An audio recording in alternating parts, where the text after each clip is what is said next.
Father in heaven, thank you for the gift of another sunrise.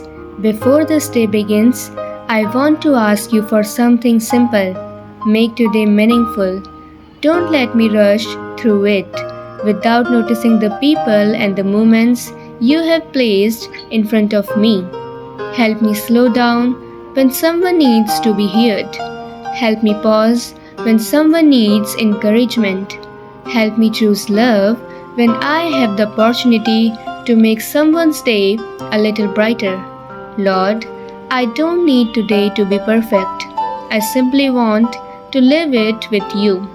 Give me wisdom in my responsibilities, patience in difficult moments, and gratitude in the ordinary ones. At the end of this day, let me know that I didn't just get through it. I used it to grow, to love, and to honor you. Thank you for giving me purpose to even the smallest moments. I surrender this day to you. In the beautiful name of Jesus Christ, Amen. Subscribe this channel to join our Jesus community and for more videos like this.